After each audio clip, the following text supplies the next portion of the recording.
Hi, welcome to Greedy 3D. Today I'm going to be making Drogon here from Game of Thrones.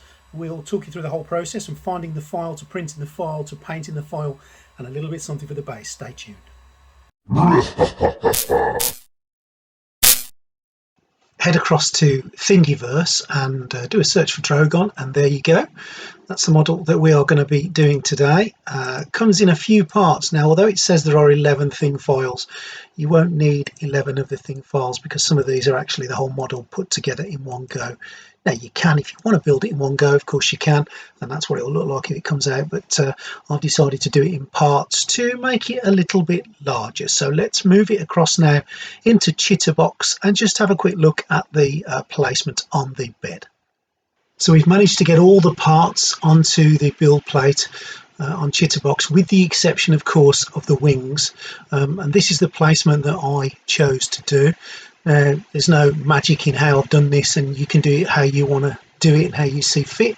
I think some of the guidance from me really would be try to keep the supports off the top of the dragon's head, and same again for the body. Really try to keep it on one section of it so you keep the outer bit, the bit that you will see the back of it, as free as you can. Same with the leg supports. Really try to place the supports on the bottom, the bits that you don't really see. So we've moved that across now to the printer, and let's watch it print. So 5 hours later, and the Elegoo Mars 2 Mono has worked its magic. As usual, the quality has been outstanding.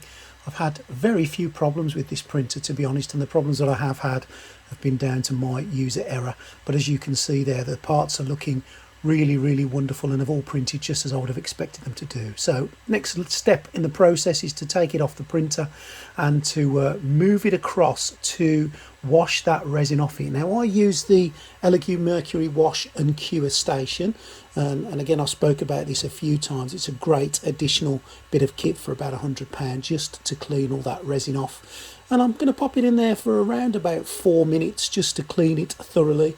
And there we go, there's all the stuff off. What I'll do now is just use a toothbrush to gently make sure that all the little bits of resin are definitely off, so we've got a nice clean print. Next is the step to take it off the plate, and some people do have some problems with this, but I find some gentle persuasion using the metal scraper tends to do the trick. Just be sure you don't hit it too hard, and just keep it right on the edge of the print, and a gentle tap or two will do the trick. Now, my favourite part, the bubble wrap moment, the removing of the supports. And again, I always say this, the supports come off really easy on resin prints. Make sure you take the supports off before you cure it. That's one of the tricks of the trade, really, is that will make things a lot easier. And they do just literally pop off in your hand. Sometimes you've just got to be a little bit careful that you don't break the model, especially on the intricate bits, but the supports will just pull off for the model. Now that's the dragon's head that I've just done there, and I've took a little bit of time just to make sure that I don't damage any of the little edges in that, but that as usual has come off with relative ease. The large part of the body, that was even easier to get off, really. One pop and away it goes.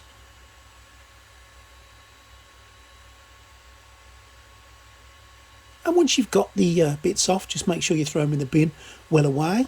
And now we're going to cure the model using the Mercury Plus wash station again. And I'm going to cure it under some ultraviolet light for around about 4 minutes. What I'll do after that is I'll turn the pieces over so that the side facing down on the plate gets some ultraviolet lights, and I'll give it another couple of minutes just to make sure that it's cured. And there you go. There's the quality. Elegoo Mars 2, thank you. Another brilliant print you've produced for me today. Can't wait to put this one together. Same process for the wings, so I've done both of the wings now. I've glued it together using some Gorilla Glue, and I've used a little bit of wood filler just to fill in some of those gaps between the joints. And the next step then was to get some grey primer and just give it a couple of layers of grey primer just to give it a nice even coat for the painting process.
So there we go, Drogon, all done. Printing time in total was about 15 hours on the Elegoo and another 3 hours on the Ender 5 just to do the base. Painting and total and special effects on the base another 4 or 5 hours, and it's finished. I'm really pleased with the result, and I hope you are too. Thanks for joining me today. I'm going to show you the end result now. Please subscribe if you can spare me 5 minutes, it would really help, and I really do hope you enjoy the end result. And here it is.